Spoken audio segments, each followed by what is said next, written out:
Hello everyone, I am Umar Ali Beg 21TE23. Today we are going to do the lab of DSP Lab 2. The objective of this lab is signal representation. Now having a look at the task 1, we are going to first define the parameters n0, n1, n2 with the index vector ranging from n1 to n2. We are using the stem command here, which plot the n vector against the x. The x is given n minus n naught greater than equal to 0. When we run this code, we get this output. Now moving on to the task 2. Same we have like we did in task 1, we are going to do almost the same thing, just we are replacing x is equal to n minus n naught equals to 0. Then we are going to use the stem command, which is used for the plotting of the signals, and we get this output. Moving on to the task 3, here we have two parameters, n1 equals to minus 3, n2 equals to 3, and the signal given to us is x is equal to 3 into 0.5 raised to the power n, and we use stem command again to plot n against x, so we get this output on the first half. So this is the output that we get from that code. Now replacing the x with 3 cos 3 pi n plus 5, and then running the code again, we get that sinusoidal signal. Moving on to the task 4. In this task we are going to define the unit impulse function. First we will initialize the impulse sequence, then we set the value at the first position to 1.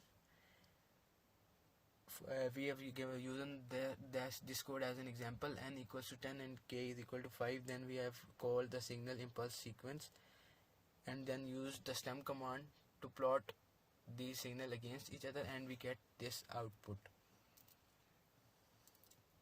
Moving on to the task 5. In this task we have asked to define the step sequence, like in the last task we have did the unit impulse sequence.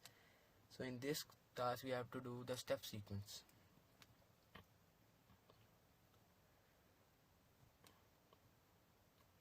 This function allows you to easily generate a unit step sequence by specifying its length and the position where the step starts. For example, we have taken the code where n equals to 10, k equals to 5, then we called that function we have defined earlier as a name goes by step sequence. This code generates a unit step sequence of length n with the step starting at index 5 and then plot the result using the stem function. So we get that output from that.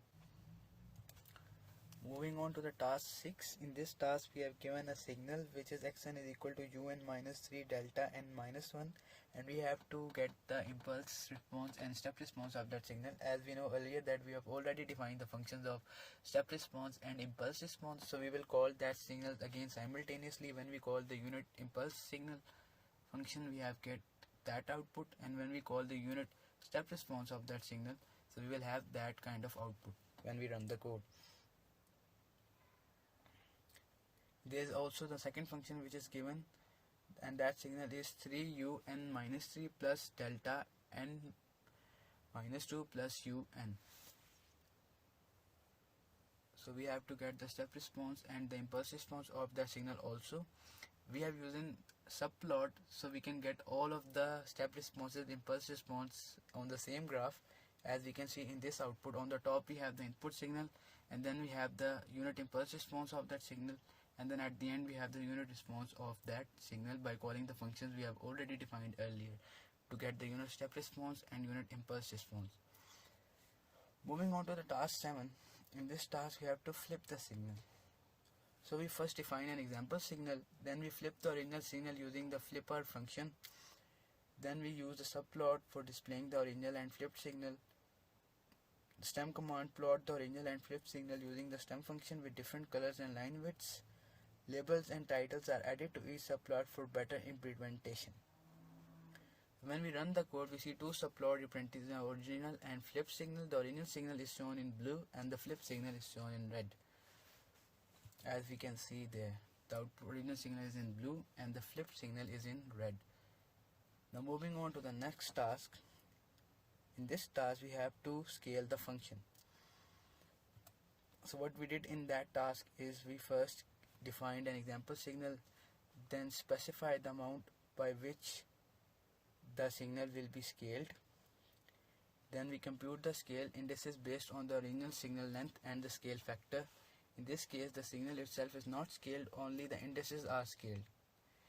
Then we use the subplots for displaying the original and scaled signal. The original and scaled signal using the step function with different colors and line widths. Label and titles are added to each subplot for better implementation. When we run the code, we see two subplots representing the original and scaled signal. The original signal is shown in blue and the scaled signal is shown in red, as we can see here in the output. The original signal is in blue, and then when we scale the signal, we have the output in the color red. Moving on to the task 9, in this task we have to shift the signal by amount 2. So what we did in this task, that we first defined the example signal, then we specify the amount by which the signal will be shifted, then we perform circular shifting of the original using the circle shift function. Then we use subplot for displaying the original and shifted signal, plot the original and shifted signal using the step function with different color and line widths. Labels and titles are added for each plot for better implementation. When we run the code, we see two subplots representing the original and shifted signal.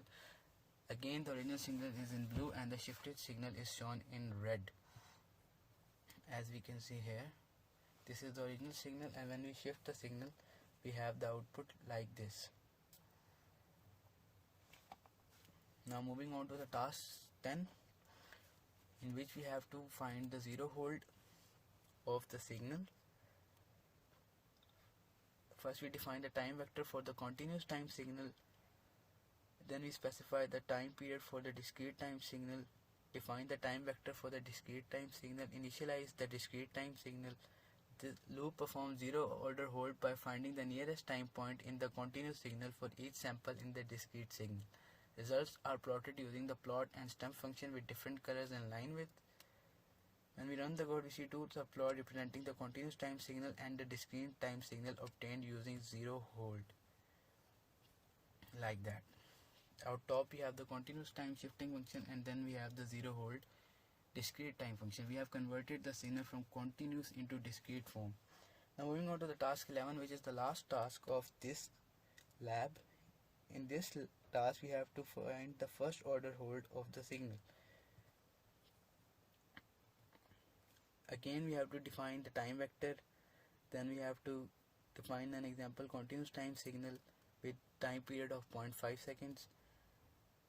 Then we initialize the discrete time signal, the loop first order hold by interpolating between adjacent points in the continuous signal. Results are plotting using the plot and stamp function with different colors and line widths. When we run this code, we see two subplots representing the continuous time signal and discrete time signal obtained using first order hold. Like this, we have the continuous signal, and then when we use the first order hold, we have that kind of discrete output. So that is all for the lab number 2. Thank you for watching.